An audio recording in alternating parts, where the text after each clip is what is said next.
Hello दोस्तों, welcome to our channel Law Bucket में आपका स्वागत है। आज हम लोग बीएसए के एमसीक्यूज़ देख रहे हैं और ये एमसीक्यूज़ आज हम लोग सेक्शन 15 पे करने जा रहे हैं। तो आइए अब हम लोग पहला एमसीक्यू देखते हैं। Question number 1, section 15 defines which of the following. Section 15 defines which of the following.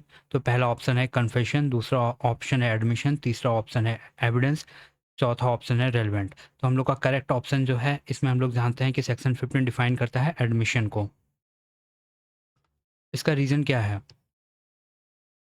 जो सेक्शन 15 है एडमिशन की लीगल डिफिनेशन देता है। ये बताता है कि कौन सा स्टेटमेंट एडमिशन माना जाएगा। Question number 2, admission is a dash. पहला एडमिशन क्या है? Statement, fact, option B fact and issue, option C relevant fact, option C D circumstance. तो हम लोग का जो करेक्ट आंसर है statement, admission is a statement. आइए हम लोग इसका रीज़न देखते हैं। क्या एडमिशन का मतलब ऐसा स्टेटमेंट है जो किसी फैक्ट इन इशू या रेलिवेंट फैक्ट के एग्जिस्टेंस या नॉन एग्जिस्टेंस की तरफ सजेशन या इन्फरेंस करता हो।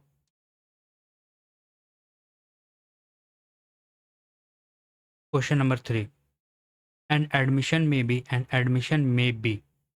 पहला ऑप्शन है ए ओरल, दूसरा ऑप्शन है डॉक्यूमेंट्री, तीसरा ऑप्शन है कंटेंट इन इलेक्ट्रॉनिक फॉर्म, चौथा ऑल ऑफ द अबव। तो हम लोग का जो करेक्ट आंसर होगा ऑल ऑफ द अबव होगा। आइए अब हम लोग इसका रीज़न देख लेते हैं। जो लॉ जो है एडमिशन को 3 फॉर्म में मानता है। सबसे पहला ओरल एडमिशन, ऐसा जो होता है जो बोले गए शब्द हो। डॉक्यूमेंट्री एविडेंस, जो लिखे हुए डॉक्यूमेंट्स हो। इलेक्ट्रॉनिक फॉर्म, जो email, chats, electronic records etcetera. Question number 4, question number 4 क्या है? Admission is a statement which suggest an any inference as to. पहला option any fact in issue, दूसरा ऑप्शन रेलिवेंट फैक्ट, तीसरा any fact in issue और relevant fact, चौथा none of the above. तो हम लोग का जो करेक्ट आंसर है कि एनी फैक्ट इन इशू और relevant fact.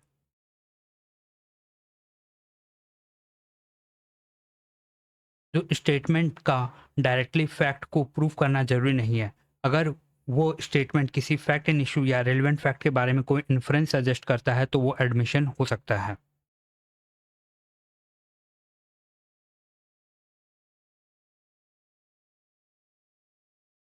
Question number 5, which of the following is not mentioned in section 15।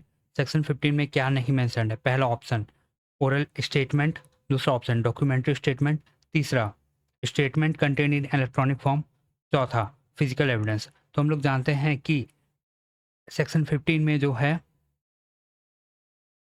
क्या मेंशन नहीं है, तो 15 में फिजिकल एविडेंस मेंशन नहीं है। आइए अब हम लोग इसका रीज़न देख लेते हैं।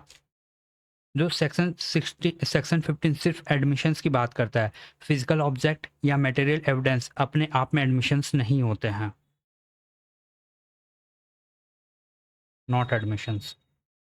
Question number 6, for a statement to be an admission it may suggest any inference as to. पहला option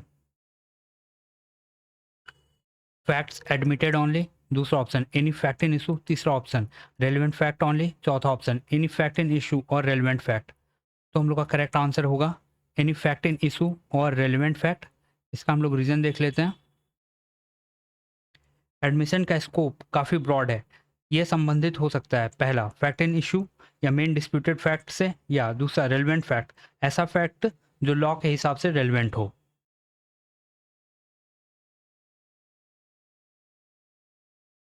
question number 7, A statement contain in an email में अमाउंट टू। सबसे पहला ऑप्शन एडमिशन, दूसरा ओरल एविडेंस, तीसरा secondary evidence, चौथा circumstantial evidence. तो हम लोग का जो करेक्ट आंसर होगा स्टेटमेंट जो ईमेल में होता है वो हो सकता है एडमिशंस। आइए अब हम लोग इसका रीज़न देख लेते हैं।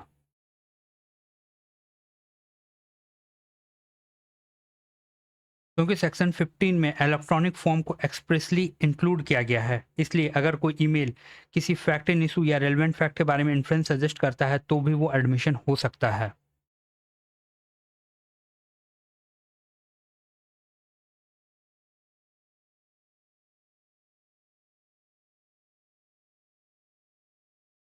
सेक्शन 8 क्वेश्चन 8 एन एडमिशन में बी made by पहला option any of the persons here in after mentioned option B witness only option C judge only option D expert only। तो हम लोग का करेक्ट आंसर है any of the person here in after mentioned। तो section 15 हम लोग इसका reason देख रहे हैं।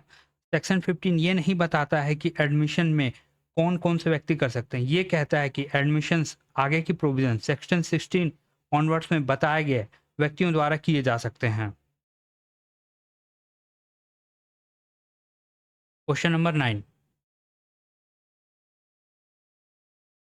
एन एडमिशन, क्वेश्चन नंबर 9 क्या है? An admission must be made after पहला the circumstances hereinafter mentioned पहला एनी सर्कमस्टांसेस व्हाट्सोएवर दूसरा C circumstances prove by documentary evidence only चौथा circumstances prove by oral evidence only. तो admission जो होगा तो उसका करेक्ट आंसर क्या होगा? Any the circumstances hereinafter mentioned. इसका रीजन क्या हो सकता है? हर स्टेटमेंट एडमिशन नहीं होता है, स्टेटमेंट एक्ट में बताई गई सर्कमस्टांसेस में दिया गया होना चाहिए। Question number 10 which of the following statements is correct? पहला option admission must always be oral दूसरा option admission must always be documentary तीसरा ऑप्शन एडमिशन में बी ओरल डॉक्यूमेंट्री और कंटेन इन इलेक्ट्रॉनिक फॉर्म चौथा option admission must be made on oath. तो हम लोग का जो करेक्ट आंसर है answer number C admissions may be oral documentary और कंटेन इन इलेक्ट्रॉनिक फॉर्म। इसका रीजन क्या हो सकता है? जो सेक्शन 15 है वो हर तीनों प्रकार के एडमिशन को रिकॉग्नाइज करता है। अब हम लोग क्वेश्चन नंबर 11 देखते हैं। एडमिशन मस्ट नेसेसरली पहला ऑप्शन है कंक्लूसिवली प्रूव अ फैक्ट दूसरा ऑप्शन है suggest any inference as to any fact in issue और रेलिवेंट फैक्ट तीसरा option be made before a court चौथा option be made in writing. तो admission जो होता है वो क्या होता है कि जो सजेस्ट करता है any inference as to any fact in issue और रेलिवेंट फैक्ट को इन्फ्रेंस सजेस्ट करता है। तो इसका हम लोग रीजन देख लेते हैं। रीजन क्या है? एडमिशन को किसी बात को कंक्लूसिव प्रूफ करना जरूरी नहीं है, अगर वो सिर्फ किसी रेलिवेंट मैटर के बारे में इन्फ्रेंस सजेस्ट करता है तो वो एडमिशन हो सकता है। Question number 12 which of the following is the most complete definition of admission under section 15? पहला option admission A statement which proves a fact in issue दूसरा ऑप्शन ए स्टेटमेंट ओरल और documentary made before the court तीसरा option A statement oral और documentary contained in electronic form which suggest any inference as to any fact in issue or relevant fact and which is made by any of the persons and under the circumstances herein after mentioned चौथा a confession made by the accused। तो हम लोग जानते हैं इसका correct answer होगा सी।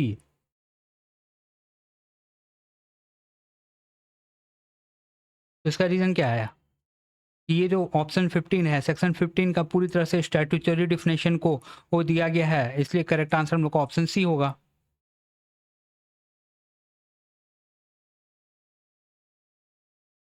अब हम लोग चलते हैं सेक्शन 16 की ओर।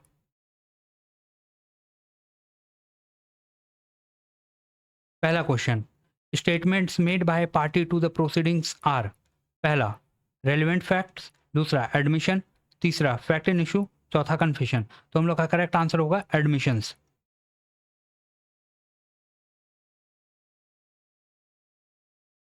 इसका रीजन क्या होता है कि अगर कोई पर्सन जो केस का पार्टी है कोई स्टेटमेंट करता है तो वो लॉ में एडमिशन माना जाता है।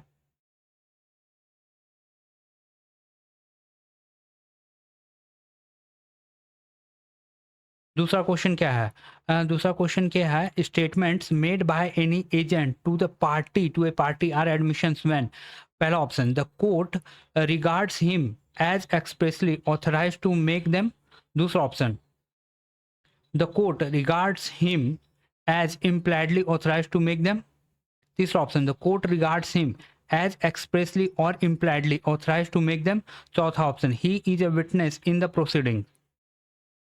तो हम लोग का जो करेक्ट आंसर होगा, हम लोग का आंसर होगा option number C, the court regards him expressly और impliedly authorise to make them. तो इसका हम लोग का रीजन क्या हो जाएगा? रीजन ये है कि एजेंट के पास हमेशा रिटर्न अथॉरिटी होना जरूरी नहीं है। कोर्ट सर्कमस्टांसेस से अथॉरिटी को इन्फर कर सकती है। Question number 3, under section 616(1)(a who decides whether an agent is authorised to make statement? सबसे पहला पार्टीज, दूसरा विटनेस, तीसरा कोर्ट, चौथा पुलिस ऑफिसर। तो हम लोग का जो करेक्ट आंसर है, हम लोग का जो करेक्ट आंसर है द कोर्ट। ये कोर्ट डिसाइड करती है। कोर्ट फैक्ट्स को एग्जामिन करती है और डिसाइड करती है कि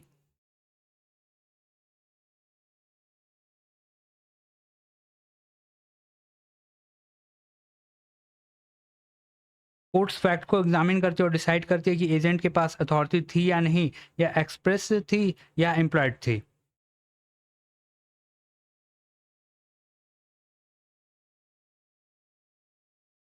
question number 4, the authority of an agent under section 16 clause 1 may be express only, implied only, express और इम्प्लाइड ऑथराइज्ड और ओरल ओनली। तो हम लोग का करेक्ट आंसर होगा एक्सप्रेसली और इम्प्लाइडली ऑथराइज्ड। तो इसका क्या रीज़न हो सकता है? तो इसका रीज़न ये है कि अथॉरिटी डायरेक्टली दी जा सकती है एक्सप्रेस, या कंडक्ट और सर्कमस्टांसेस से इन्फर की जा सकती है, that is implied. Question number 5, statements made by the parties suing or sued in a representative character are। पहला, सबसे पहला ऑप्शन है ऑलवेज एडमिशंस, दूसरा नेवर एडमिशंस, तीसरा not admissions unless they are made while the party making them held that character, और फिर चौथा admissions only if made in writing. तो हम लोग का करेक्ट आंसर होगा C, not admission unless they were made while the party making them held that character।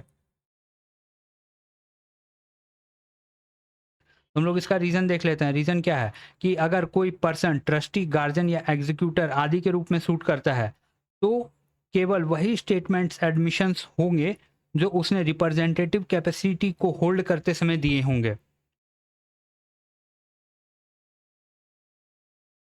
Question number 6, statements made by representative party become admission only if they were made. पहला option before the suit was instituted, option B while the party making them held that character, तीसरा after the decree, चौथा before a magistrate. तो हम लोग का correct answer होगा while the party making them held that character.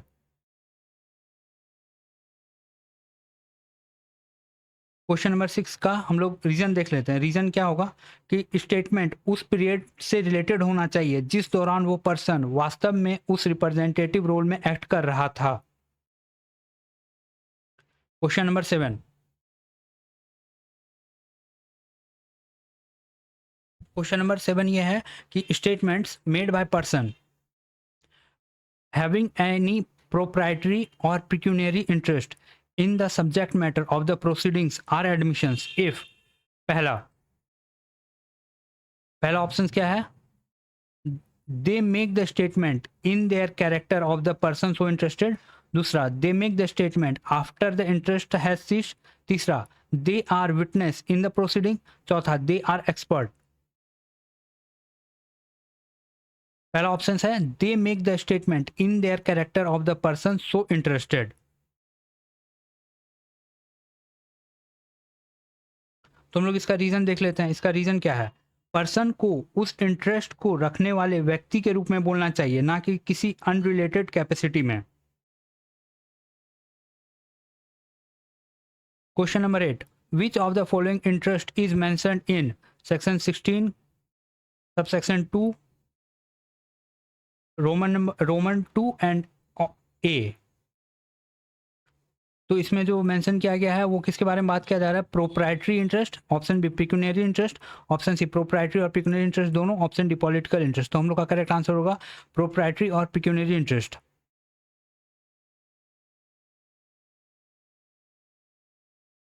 इसका reason क्या है?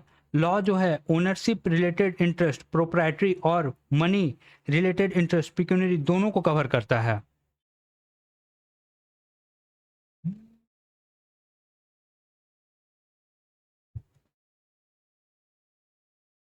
Question number 9, statements of person, statements of the person having any proprietary or pecuniary interest are admissions if they are made during, पहला option, the continuance of interest of the person making the statement, दूसरा any time after the suit, तीसरा before institution of the suit only, चौथा after the interest has seized.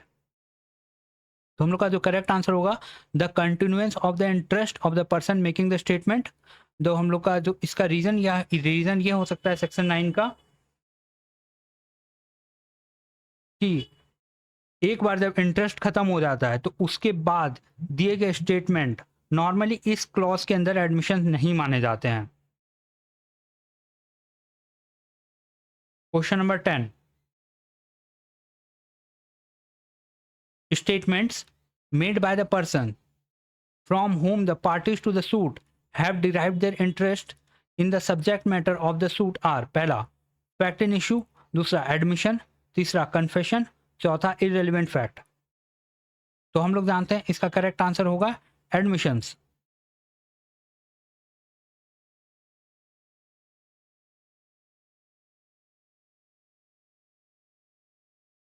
इसका reason क्या है?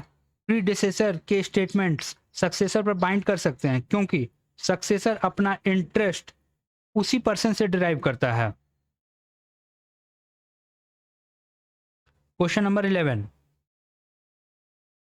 Statements of a person from whom the parties have derived their interest are admissions if they are made, पहला option, during the continuance of the interest of the person making the statement, दूसरा option, after the interest has ceased, तीसरा option, at any time whatsoever, चौथा only after institution of the suit। तो हम लोग जानते हैं इसका जो करेक्ट स्टेटमेंट होगा during the continuance of the interest of the person making the statement. तो इसका रीजन क्या होगा? स्टेटमेंट उसी समय दिया गया होना चाहिए जब वो पर्सन अभी भी उस इंटरेस्ट को पोजेस करता था। Question number 12, which of the following statements is incorrect, कौन सा स्टेटमेंट जो है कि वो इनकरेक्ट है? पहला option, statements made by party to the proceedings are admissions, दूसरा statements made by authorised agents are admissions, तीसरा statements made by party suing और sued in representative character are always admissions, चौथा statements made by person having proprietary और pecuniary interest may be admissions. इसमें incorrect क्या है?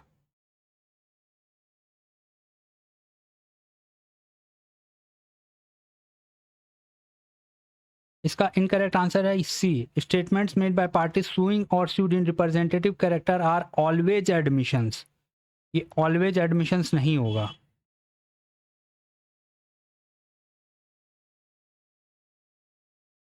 इसका reason क्या है? ये स्टेटमेंट इनकरेक्ट इसलिए है क्योंकि ऐसा स्टेटमेंट तभी एडमिशन माना जाएगा जब वो उस समय दिए गए थे जब वो मेकर रिप्रेजेंटेटिव कैरेक्टर को होल्ड कर रहा था।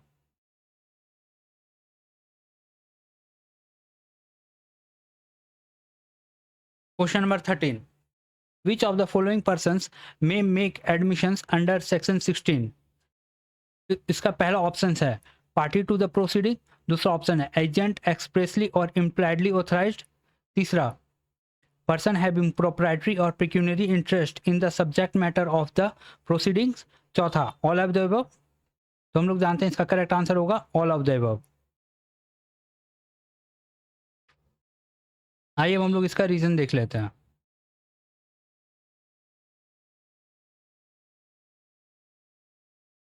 सेक्शन 16 एडमिशंस को फॉलोइंग पर्संस द्वारा होने पर ही रिकॉग्नाइज, दिए जाने पर ही रिकॉग्नाइज करता है। पहला, सबसे पहला ऑप्शन है पार्टी टू द प्रोसीडिंग। दूसरा हम लोग का हो जाता है देयर ऑथराइज्ड एजेंट। तीसरा, पर्सन जिसके पास प्रोप्राइटरी या पेक्यूनियरी इंटरेस्ट हो। चौथा, the persons from whom the party have derived interest, ऐसे पर्सन जिससे पार्टीज ने इंटरेस्ट डिराइव किए हो। सक्सेसर और प्रीडेसेसर वाला जो हम लोग देखे थे वो इसमें आता है।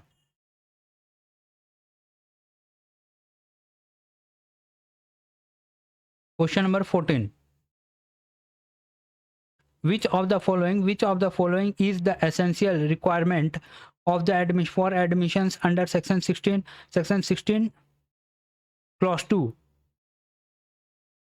The statements must be in writing, पहला उसको राइटिंग में होना चाहिए द स्टेटमेंट। दूसरा option, the statement must be made before the court. तीसरा option, the statement must be made during the continuance of the interest of the person making it. चौथा, the statement must be made after institution of the suit.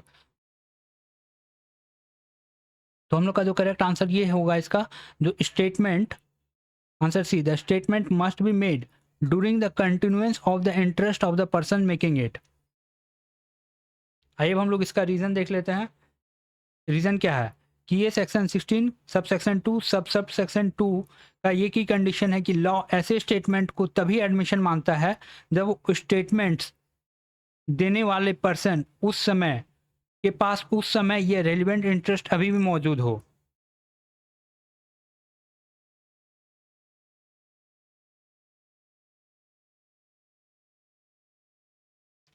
हम लोग का section 15 और section 16 का MCQ हो गया है और आगे के जो एमसीक्यूज हैं हम लोग अगले वीडियो में देखेंगे। तो यहाँ तक वीडियो में बने रहने के लिए आप लोगों का बहुत बहुत धन्यवाद।